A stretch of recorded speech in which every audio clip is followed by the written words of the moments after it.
This is the X-Zone Broadcast Network, broadcasting worldwide on broadcast affiliates and satellite program providers, including CNN Broadcast Network, Sirius Satellite Network, Star Media, Good News Radio Network, Angel Broadcast Network, Wiki Broadcast Network, and WPBN TV. For more information on the X-Zone Broadcast Network, visit us at www.xzbn.net.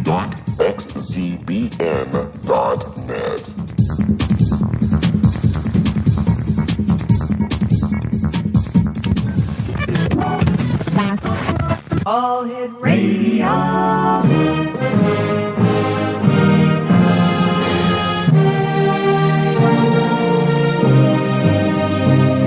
Welcome to the X-Zone, a place where fact is fiction and fiction is reality.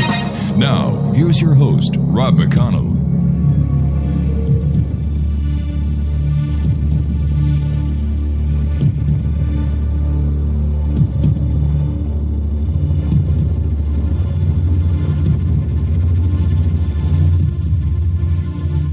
Welcome to the X-Zone, everyone. My name is Rob McConnell. We're coming to you from our broadcast center in Hamilton, Ontario, Canada, and around the world on the X-Zone Broadcast Network and Starcom Radio Network. If you'd like to give us a call, 800-610-7035. My email address is xzone@xzoneradiotv.com. On all social media sites, X-Zone Radio TV. And you can listen to the X-Zone 7/24/365, including the live show 8 p.m. until midnight at www.xzoneradiotv.com. My guest this hour, X-Zonation, is Dr. Elisa Medhus, and this is a rather strange one, X-Zonation. The name of the book is My Life After Death, a Memoir from Heaven. And we're going to introduce you to Elisa Medhus, the author from the Afterlife. Now, My Life After Death, a Memoir from Heaven, which goes on sale September the 1st of this year. It's published by Beyond Words and Atria. Begins on the fateful day when Elisa Medhus, at the age of 20, took his own life.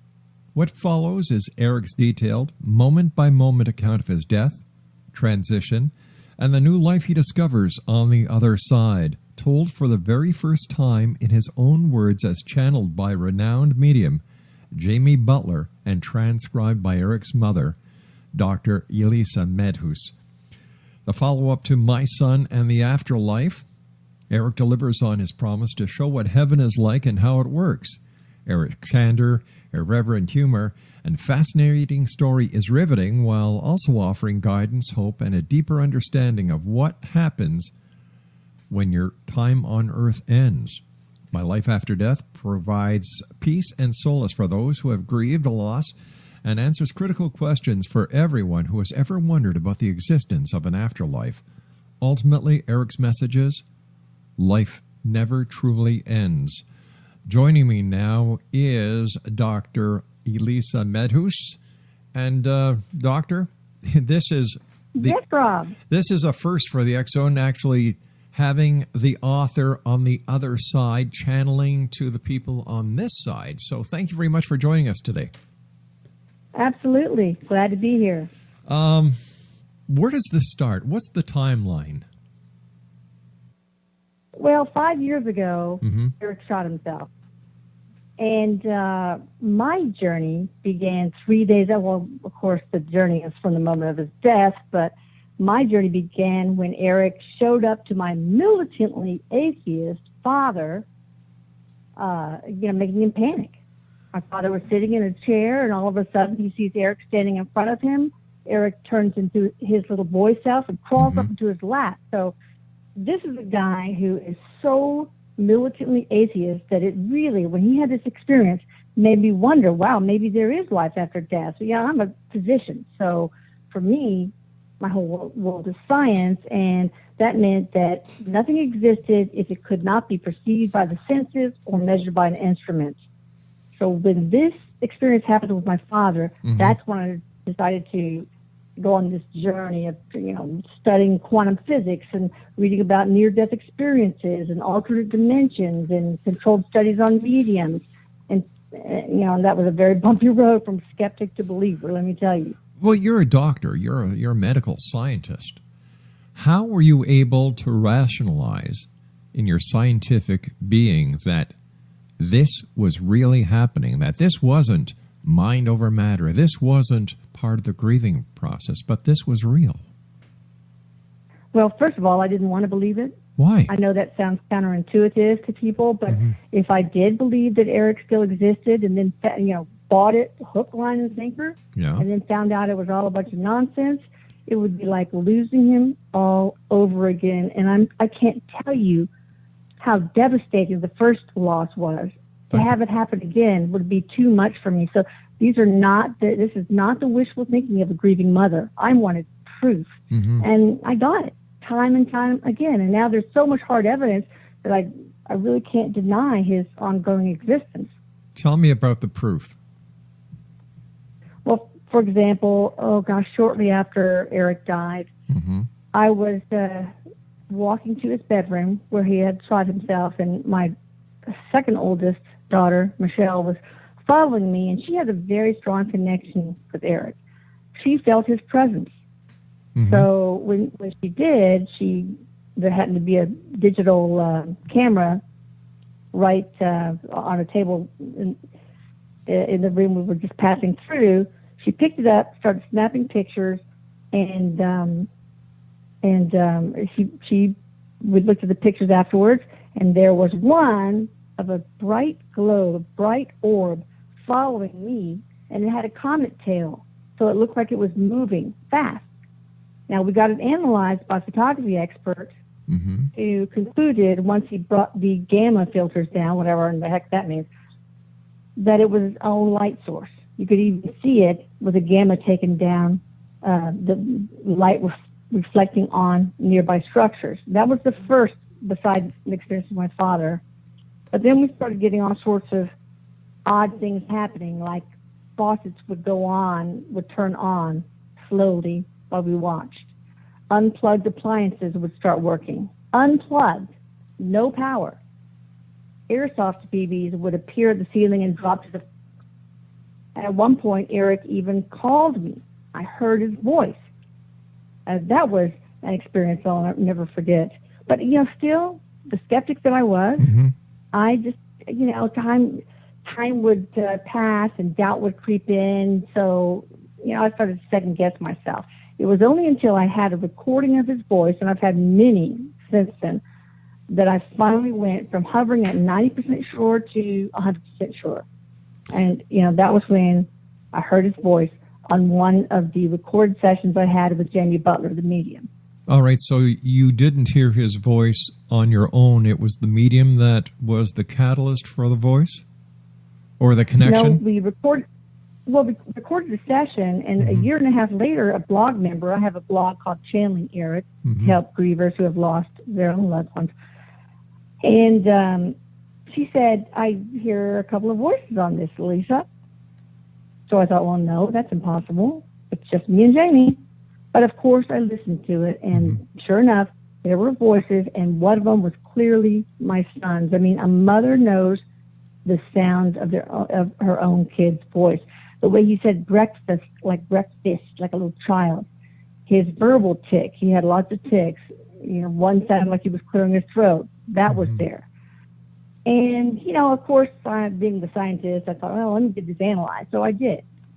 I looked up a sound professional who analyzed it and said, yep, this is not a human voice because it left no voice signature.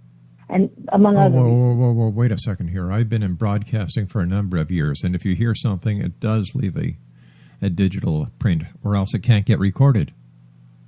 No, according to this sound expert, no. Well, no voice signature at all. Then he is no sound expert.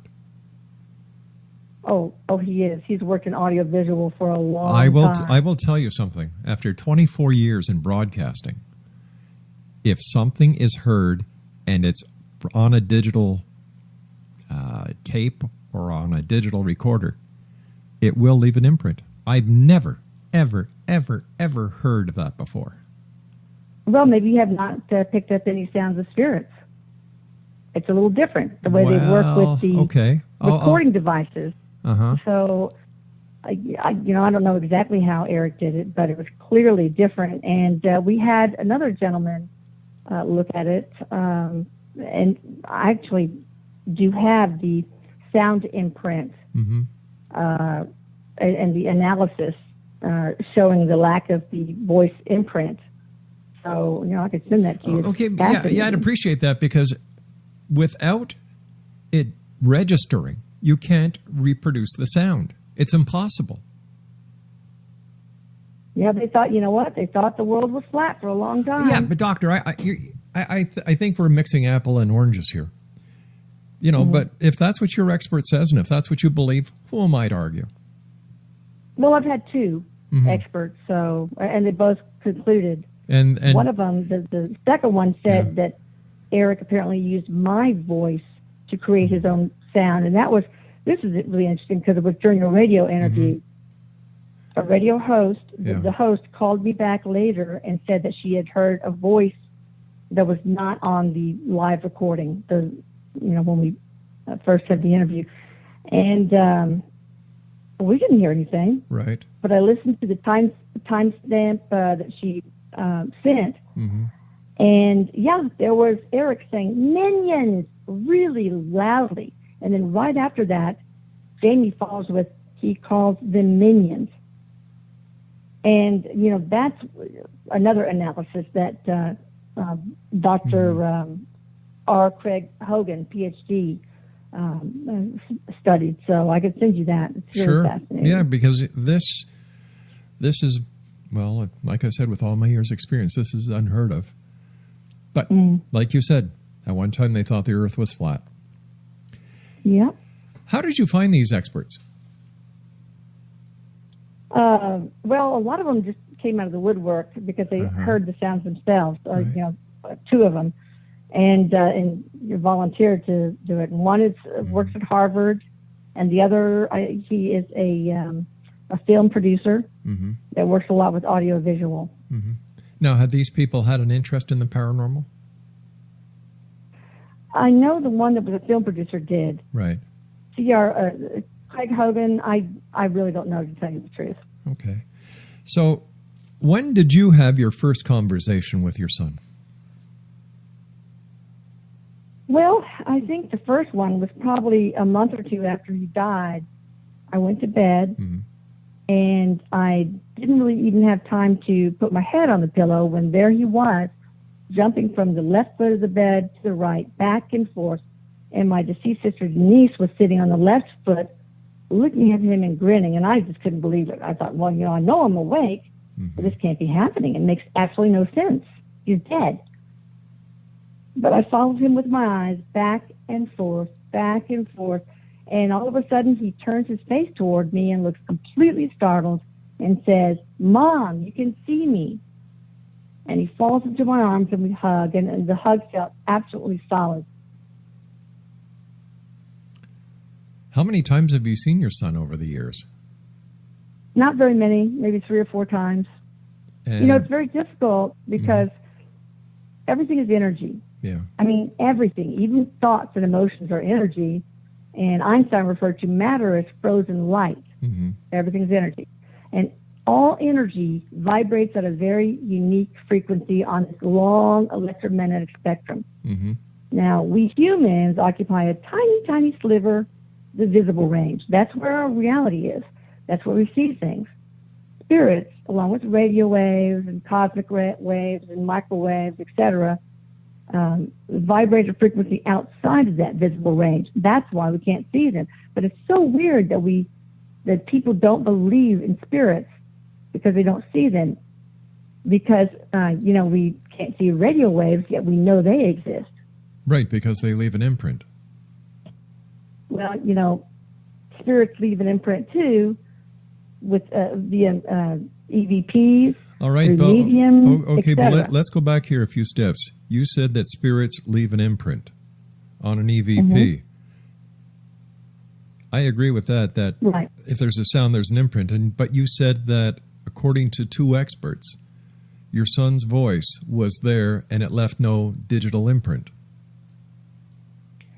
I don't know what to tell you because I don't know enough about the science behind the audio things, but all I can tell you is the guy said it did not leave a voice signature. It could be heard, but without having the imprint. So it didn't follow the normal. I mean, it's just, they're spirits. They don't, I guess, have to follow the normal laws of acoustics. How, like when we look at the big picture, what was your son? Why did your son stay behind? Why didn't he go with the rest of the spirit world? Why did he decide to stick around? Well, there's no sticking around necessarily. I mean, he did cross over. Okay. But that he still is able to come and visit. It's not a one-way door. It's not. For example, he visits and pranks blog members all over the world. I've got over 30,000 blog members, and I get stories every day about how he's appeared before them or done sort of pranks. He's very mischievous. One guy, I think this is one of the first ones that was conveyed to me, was an Irish gentleman named Damien. And he contacted me saying, your son disappeared right before me here. And I was like, okay, tell me about it. He said, yeah, he just came up to me and said, dude, I bet I can tell you how far away your girlfriend is. And his girlfriend at the time was living in Canada, so they were quite far apart. And sure enough, he gave a certain number of, I don't know how many kilometers, and was very close.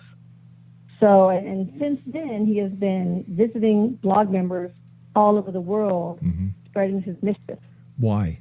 Why is he visiting all these blog members? I think he just wants, that's a very good question. I think he just wants to spread the word about spirituality, that death is not the end. It's just a transition to another dimension. He wants people to know that. Has he visited other people besides your blog? Oh, yeah. Well, my family, I know that. Right.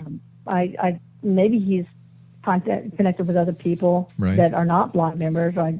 I know he's connected with a lot of radio hosts, so you better watch your back. I fear not. I fear not. I know. So you decided to use this medium to communicate between Eric and yourself. Am I right? Is this how it worked? Right. And I was very unsure about this, but after I read as many books as I could on quantum physics, the quantum physics behind spirituality and other things, I didn't really know what else to do. And I had heard that a lot of parents do seek out the help of mediums to connect with their child, mostly out of desperation, I suppose. And so I thought, well, I'll try it. Even though before Eric died, when I thought about mediums, I thought about a gypsy hunched over a crystal ball. So I was very unsure about my decision. But when I talked to Jamie, first of all, she only knew my name. She did not know I had a son, much less one that killed himself. And the first thing she said was, I've got your son here. And he said he took his life. Then she went on to describe where he took his life, that he was sitting at his desk, that he used a gun, the exact type of gun it was, the exact description of the clothes he was wearing. It was just too hard for me to dismiss. And still, it took a long time for me to develop the confidence that this was all real. It took probably 4 years after his death for me to really feel like I'm on board 100%. If you had that encounter with your son and your departed niece, and you could feel him physically, your son was talking to you, he said, you can see me, why would you need a medium? Why couldn't you have done it yourself? Well, that's really interesting. That's a very interesting question. I don't, first of all, have the talent. I do channel him, but not enough to trust myself to publish anything that's channeled on the blog. Oh, okay, so but why would you trust a stranger instead of yourself? Well, she's not a stranger anymore, but there are some people that just have the gift to be able to. That's true. And I did not completely trust it for a long time. It took 4 years for me to really gain the trust that I was on the right path and that I was talking to Eric through a medium. I find it hard to understand why, if you had the contact and your son manifested himself in a fully physical form that you were able to hold, and if he was able to talk to you, why you would need a medium? Something doesn't ring right with that. Well, that's true, but, I don't have the talent. I cannot just call up Eric anytime I want. Why see not? him like Jamie does, and because I just am not a channeler. I'm not a medium. Then how do you explain the fact? Then how do you? Some mediums are able to just tune the radio frequency right into the spirit and talk. I don't have that talent. I can do it, in fits and spurts, right? But not like a gifted medium can. And I've been through a lot of mediums, and some of them are just awful. Sure, but I don't trust any of them. One of the ones that is. I don't trust any of them. I think they're all a bunch of con artists. Yeah. Well, how do you know she's the real thing? Well, let's look at the time where where the radio host found that voice that said minion, and then right after you hear Jamie saying he calls them minions. Have you ever heard of thought? Now, have you ever heard of thought transference? No. It's something that is being discovered and being investigated by the psychological community and psychiatrists, where you can actually transfer your thoughts. It's a form of ESP that has been found to be the case in UFO sightings, ghost sightings, and even transcommunications, where the person who is doing the trance or the communication is actually transferring thought. Well, if you believe in that, why would you not believe in the fact that the spirit is just the same as they were in life, but without a body? I have yet to have had the opportunity of having that proven to me, and I've been doing this for 24 years. Yeah. I understand that grief is a horrible thing, and my heart is with you. My heart is with you and your family. But I have to ask tough questions. Oh, sure. I'm ready for them, too. Yeah. Because I asked myself those same very tough questions for 4 years after my son's death. Yeah. Like I said, I did not want to believe in this. Tell me something about the radio host. Was it a paranormal show? No, not in particular. It's been more than one host, too. There's been like 2 or 3, and they're on my YouTube channel. Oh, okay. But are they paranormal talk shows? Are they blog talks? Are they traditional radio stations? One was a traditional. I think one was blog talk. I think one was, a spiritual type genre radio show. New Age stuff. Okay. So what is your goal with writing your books? What do you want to tell people, or what does Eric want? What is the message that Eric is giving to the world through your medium? Well, he gives several messages, obviously, but I think one of the most important ones that I want to give is that, the fact that death is not the end, and that just because you've lost someone does not mean that you cannot continue to have a relationship with them, and they want you to. They're the same. They just don't have a body. You just can't see them. But they are the same Uncle Joe or Aunt Martha that you knew in life. And there's no reason why you can't continue to have a relationship with them. But once again, I'm going to go back to the point where you said you actually saw your son. You embraced your son. He was with your niece. Right. So how do we explain that? Your story has so much in it. It's earth moving. How do you deal with it all? I don't know. Sometimes I feel like I'm just being dragged around by the leash by this 150-pound Doberman, and it's taking me to parts that I don't. So it's a bit overwhelming because, again, I didn't really want to get involved in this at all. But I get emails every day saying how Eric has saved a person, figuratively or literally. I mean, I had one comment not that long ago from a gentleman who said, I was planning on killing myself today, but after reading this post, I want to live. Mm-hmm. And then I had another woman, it was about a year ago, who had lost her son, just like me, Mm-hmm. and she was going to therapy for several months, and it wasn't working, in her case anyway. Mm-hmm. So she committed herself to come home from a therapy session, her last therapy session, and take her life. And I can't remember how she was going to do it, Mm-hmm. but she set everything up. But before she did anything, she was nudged to the computer to type in, "My son is dead." Up comes Channeling Eric, the blog, Mm-hmm. and she reads it from the beginning to the end, all the archives, and makes the decision that life is worth living. And those people are with me, are with us still today. So I get those are just two of the hundreds and hundreds, if not thousands of stories I have on the blog of people that he's helped. And, to me, as a physician, I could not save that many lives. Is it possible? As a doctor. Is it possible that you are the one saving these lives, and that you are the one who keeping Eric's memory alive, and that it is you who are doing all these wonderful things? Well, it's certainly possible, but there's just been too much evidence. I mean, how do you explain a airsoft BB dropping from the ceiling? How do you explain we have this kitchen vent, it sucks up all the smoke when I burn my cooking? Right.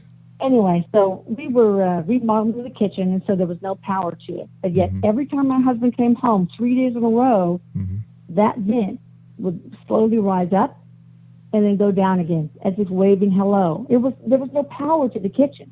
How do you explain things like that? How do you, as a scientist, explain that something worked when there was no electricity? I can't, and that's why how I've learned that Okay. not everything, not material science is not necessarily the explanation for everything. And just because you can't perceive it with your senses or measure it with an instrument does not mean it doesn't exist. The great Arthur Schopenhauer said, truth goes through three phases. First, it's ridiculed, then it's scorned, and eventually it's accepted as self-evident. And I think that's what we're going through right now as we go from material science to quantum science to explain some of these aspects of spirituality. Scientists are now discovering that the soul is made of neutrinos, these tiny little particles that were discovered because they were able to pass through lead. And that in the physical form, they are particles. But after we transition, they become waves that are carriers of information. They also discovered that, or they think that the soul is connected to the body in the hollow spaces of these tiny little intracellular structures called microtubules. Those are little hollow tubes that are responsible for maintaining the integrity of the cell, but they also are involved in cell replication, etc. And so the soul is tethered to the body in that hollow space. Right. When it comes to the messages that you have received personally, when was was this one single manifestation and one and only case with Eric and your niece? No, I've seen him in other cases, other times too. Yeah. Physically, it's a whole apparition. It's a solid apparition. Yeah. Well, he's see-through. I can't. It doesn't seem completely solid. So the but most translucent. of my communication, comes through pranks, like turning deadbolts, locking us out of places, and some of the other things I mentioned, and goosebumps, really strong, highly intense, almost painful goosebumps in a very small region of the body, like the scalp or the leg. This is not physiologically how goosebumps should work. So how do, like you're a doctor, what would be the physiology behind that happening? I can't explain it. Can't explain everything. All these pranks that happen, do they just happen to you in your house? Oh, no. No? Many places. Such as? Yeah. Well, on vacation in Norway, when we were visiting relatives, he appeared before me. And it was 20 degrees below zero, and he appeared in a Hawaiian shirt. So I thought it was kind of funny and unexpected. But, it took me a long time to get a lot of visits from Eric, and there's a scientific reason for that. people who grieve, like I said, all energy vibrates on this long electromagnetic spectrum, Right. but their vibration tends to be extremely low, and that's why we use terms like I feel low, I'm depressed. Right. That's why you feel really heavy. So you're sort of at the lower end of the visible range, of the visible spectrum on that EMS, electromagnetic spectrum. Spirits vibrate at a very high frequency, and so they have to lower their frequency in order to get into the visible spectrum. So here I am at the lower part, a deeply grieving mother. It's very difficult to get those visitations. Yeah. At least early on, when I was really grieving at my hardest. All right, Doctor, stand by. I've got to take a commercial break at the bottom of the hour. X-Zone Nation, Dr. Elisa Medhus. I'm sorry, how do you pronounce your family name? I'm sorry, it's so difficult. Medhus. I had to marry a Norwegian, We'll be back on, and the website is www. ChannelingEric.com. There you go. We'll be back on the other side of this commercial break as we continue here in the X-Zone from our broadcast center in Hamilton, Ontario, Canada. Don't go away.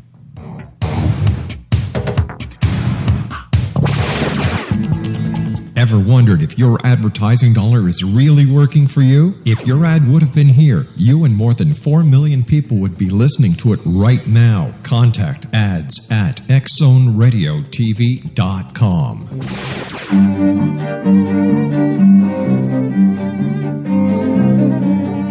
Good real estate websites are not just about showing listings, but offering visitors valuable information about neighborhoods, market statistics, tips, and personal insights. Luckily, you will find that on Roost, but you won't on many other real estate websites in Budapest. That's why we created Roost.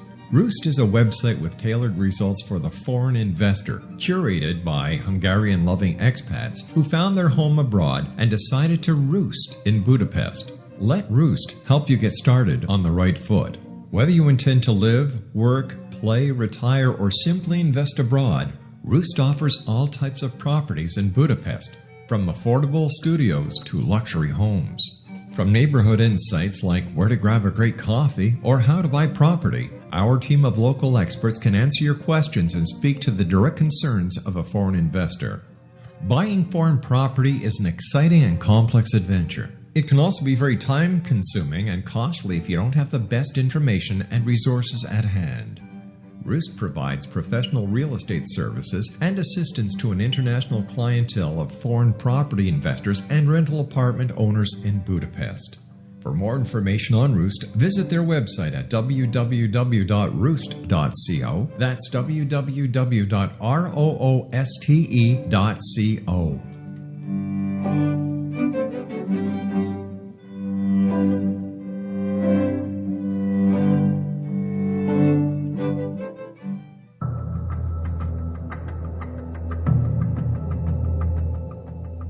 Modern Esoteric, Beyond Our Senses by Brad Olson, consummates the lifeology story about where humanity originates. It is the lost continents, the primitive wisdom, the mythos of creation, and the rethinking of ancient history as we are taught in academia. There is much more to the story than what we have been told. As this is the first book in the Esoteric series, Modern Esoteric starts at the beginning of time and accelerates up to this modern age. Future Esoteric is book 2 in the series and takes a forward-looking position ahead of today with an open and honest examination of the ET issue and various unexplained phenomena.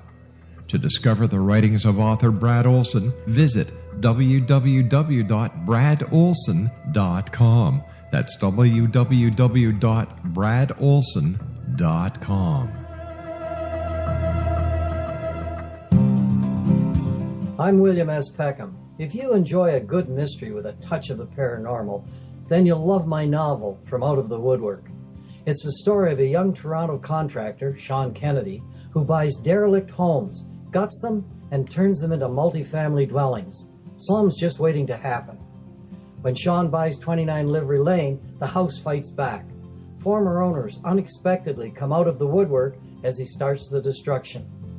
The apparitions come to him when he touches old books, reads hidden letters, rummages through old boxes, finds a locket, or reads a discovered manuscript of a murder mystery. From Out of the Woodwork will take you from 1899 to the horror of the World Trade Center, September 11, 2001. Check out From Out of the Woodwork on my website, www.williamspeckham.com.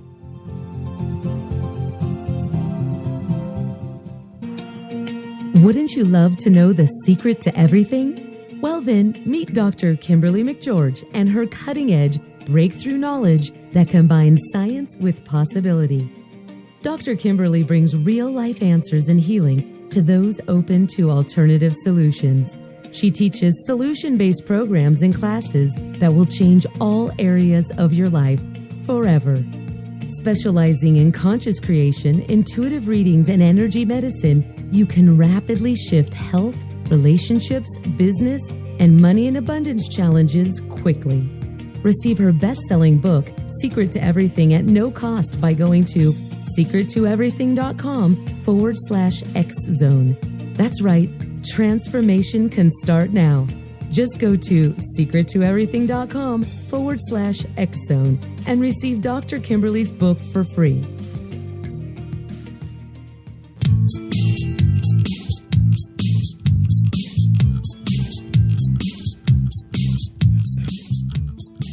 Welcome back, everyone. This is the X-Zone. I am Rob McConnell. Our guest this hour, X-Zone Nation, is Dr. Elisa Medhus. www.channelingeric.com. During the commercial break, my producer found something that we found rather interesting. The voice analysis that was done by Dr. Craig Hogan. He is, if the information is correct, he is he's an author of Your Eternal Self and the director of the Center for Spiritual Understanding and on the boards of the Academy of Spiritual and Paranormal Studies and Association for Evaluation and Communications of Evidence for Survival.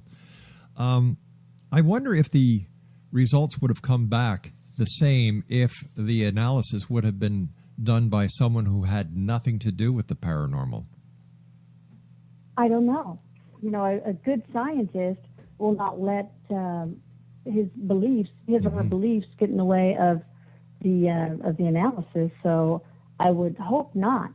But this file is available to anybody who wants to analyze it.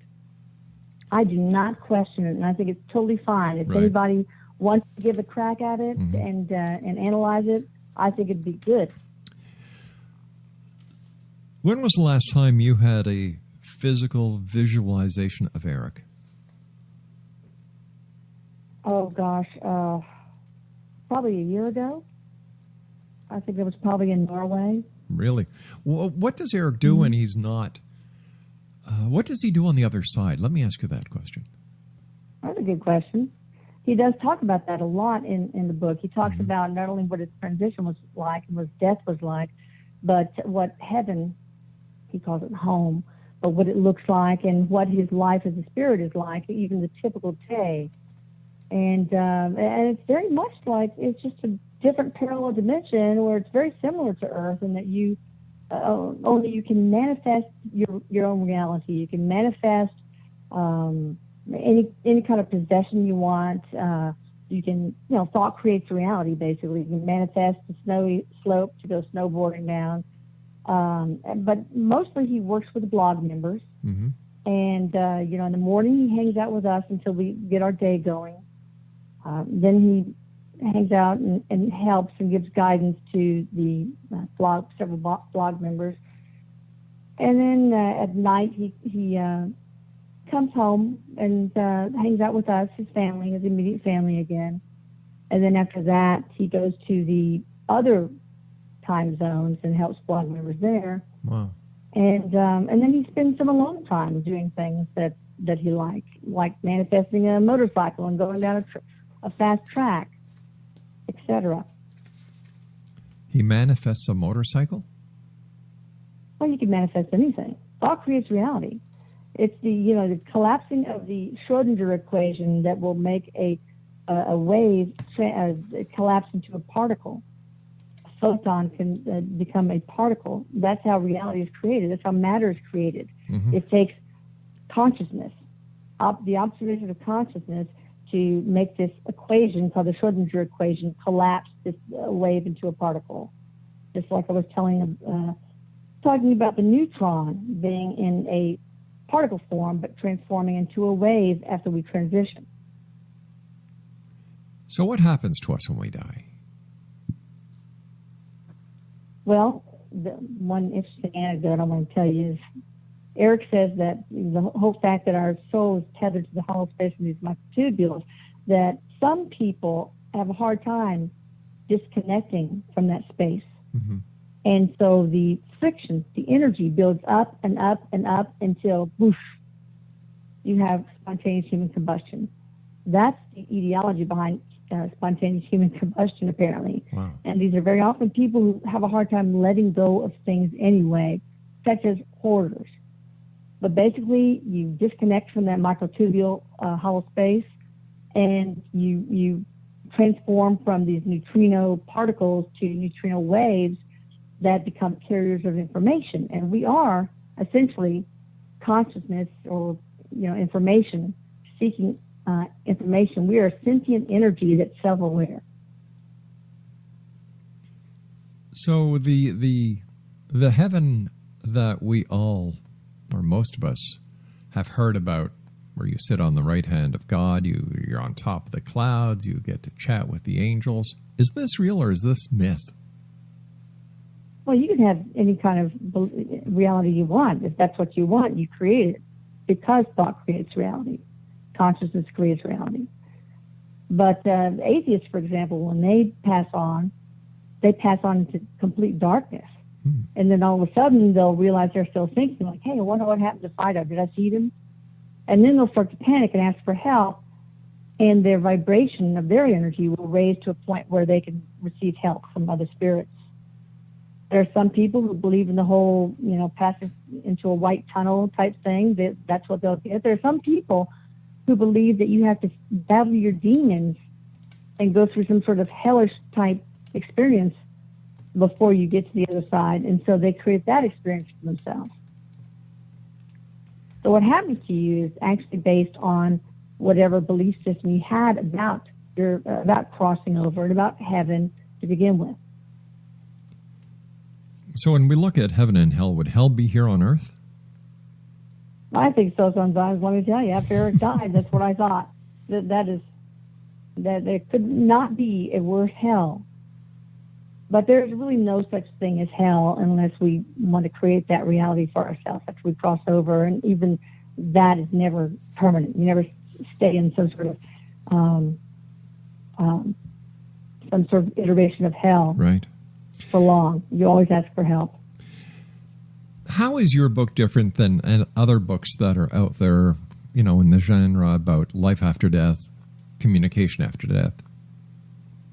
There's a ton of them out there. I don't know that it goes into, that there are any others that go into such detail about the graphic nature, the details about death and crossing over and the life review and what heaven looks like and what there is there and what there's do there, etc. There's no more mystery. And in fact, that is really what healed me the most. It took three things to heal me. First, the hard evidence that there's so much for me that I cannot deny his ongoing existence. Second thing that healed me is knowing that I could continue a relationship with him, and I do. And in many ways, that relationship is much richer than the one we had when he was alive. Mm-hmm. The third is a memoir. I mean, I know how he's doing. I know he's doing great. I know what his life as a spirit is like. I know so much about the place he now calls home. So the mystery's all but gone. So in a way, I really don't grieve anymore over Eric. And I never thought I'd even say that a year ago. But I don't grieve. I miss him. Mm-hmm. But it's like a parent who has a kid on some study abroad program, and then any day they could come to the door with a bag full of laundry, dirty laundry. That's the way I feel about Eric. I miss him. That's it. But is, as you've said before, that he makes himself known to you. You have actual manifestation of him. So is it like he's just on a holiday and he's going to pop back home soon? Well, it's not the same. When I have my other son, he's in California visiting his aunt, and I miss him, but I talk to him all the time. Right. And he's find friends to see where he is in California. So yeah, we do have the contact, but it's not the same as having Eric here, being able to hug him anytime I want, right. being able to fuss at him to do his chores or come down for dinner. It's not the same. Yet it's a missing, not a grieving. You've had quite a few conversations with Eric about a wide variety of topics. What's the most important piece of insight that he's shared with you that you'd like to share with others? Great question. I think one thing he stresses that we are not human beings, we're emotional beings. We are made of emotion being a form of energy. And so it's very important for us to feel first and think second. Now, most of us, and this includes me, of course, are accustomed to having a thought about something, and then that creates some sort of emotional response. And then that emotional response creates some sort of choice or reaction. But really what we should be doing is feeling first, connecting with our emotions. What are we feeling? And letting that produce a thought. And then that thought crafts some sort of reaction or choice. He also stresses... Go on, I'm sorry, dear. Oh, go ahead. No, I insist. Go ahead. He also stresses the importance, I guess, as emotional beings is certainly very important, of being emotionally honest with yourself and others. And that's very hard sometimes to do because we live in such an externally directed society. We become externally directed. We make choices based on what's going to grant us the approval of our pack, so to speak. But he says that it's very important to be emotionally honest with yourself, no rationalizations, no excuses, etc., and to be emotionally honest with others. What is his main message that he channeled through Jamie? Gosh, there's just so many. I don't know that there's the main one. Besides the two we just talked about, I would say that you need to continue to have a relationship with those you have, air quotes, lost, because you really never have lost them. They just don't happen to have a body. That's the only difference. Does he ever leave any messages or give any messages about what is going to happen in the world? Does he give any predictions? I don't like to ask fear-based things like, is there going to be a meteor, an asteroid that's going to destroy Earth, things like that. So I don't really ask him questions like that. But he does say that the chaos we're experiencing in the world is important because we are here in this human experience to learn from contrast. For example, there, as a spirit, you can conceptualize things, but we have to create a human experience, come down to earth and have a human experience to create the contrast to really understand something. For example, you can't really, you can get a conceptual idea of the sense of cold, but until you experience hot, you're not really going to get it.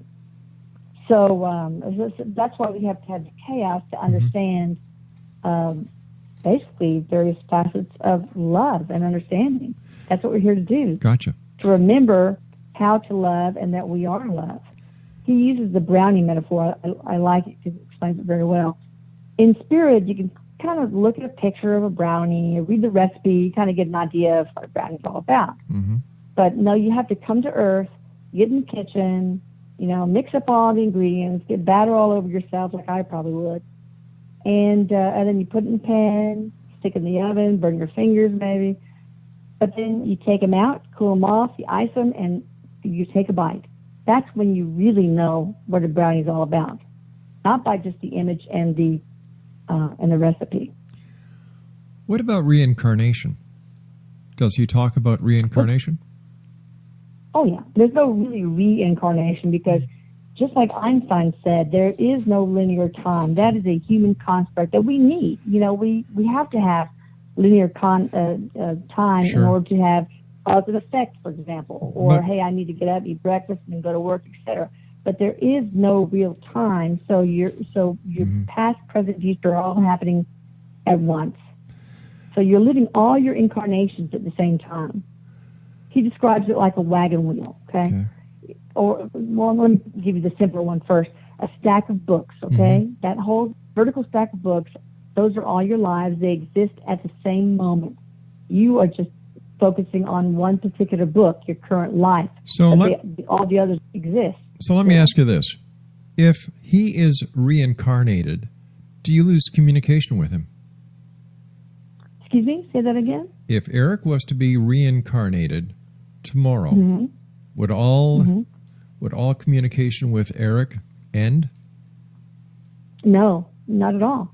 He's incarnated. He might not be incarnated in terms of earthly time right now, but all his future and past incarnations, just like yours, are going on at the same time right now. Think of a wagon wheel. I'll get to that analogy. Now, your soul, your higher self, is in the hub, and all the spokes are your different incarnations. They're all there at once. All the spokes are there right now. And, when you die, the spoke, that part of your soul, recedes back into the higher self, and another one can go back along that spoke. But as the wheel turns, it leaves a track in the mud, and that's the actual linear timeline that we have created as human beings. You've been quoting Einstein over the past hour when it comes to quantum physics. What happens if in time he is proven wrong? Like you said at the beginning, we used to think the world was flat. It's not. What makes Einstein immune from this change of the world being flat to remaining flat? Great question, and he's not immune. As things change, I'm an open-minded skeptic. I am open to change depending on what kind of facts I get that land in my lap. So, by all means, I am not going to sign on for anything permanently. When something comes along that could change my mind, I'll change my mind. But what would happen if that person had irrefutable evidence to say that this wasn't really a communication from the other side? What would you say? How would you feel? I would feel terrible about it, but I would be open to it. Would you? But of course. Like I said, this is not the wishful thinking of a grieving mother. I want the truth, and I want everybody else to have the truth. But again, as things stand now, the evidence that I've received and that science is now uncovering is just too strong to deny it. It's only a matter of time that we're going to get definitive proof. One way or the other. One way or the other, exactly. All right. Well, I don't know what else to say. It's one of those cases that makes you think. It makes you think. What do your colleagues within the medical community say? How do they look at the evidence? A lot of them are closet believers. Actually, a lot of people are closet believers, but they're afraid of ridicule. A lot of doctors experience these bedside death visions that they find hard to dismiss. So, we deal with death all the time. Right. And sometimes, the last words of a patient might be, "Oh, Aunt Virginia's there. Oh, hi, Aunt Virginia," or something like that. So, so they're more open than I would have thought. Fascinating story. Let our listeners know how they can find out more about you, Doctor, and get a copy of your book as well. Well, the book, My Life After Death, is available online. Amazon, Barnes & Noble, brick and mortar bookstores, etc. And of course, the blog, it's just a wonderful group of people, is www.channelingeric.com. I want to thank you so much for joining us, Doctor. Take care of yourself, and I don't know what to say. It's just one of those We'll find cases. out eventually, won't we? Yes, we will, ma'am. We'll find out eventually, won't we? Take care of yourself, ma'am. Exonation, You too, Rob. Dr. Thank Elisa, you. my pleasure, dear. Dr. Elisa Medhus has been our guest this hour. www.channelingeric.com. That's www.channelingeric.com. The book is available on Amazon.com and fine bookstores everywhere. I'll be back on the other side of this commercial break with the news as we continue here in the X Zone from our broadcast center in Hamilton, Ontario, Canada. Don't go away.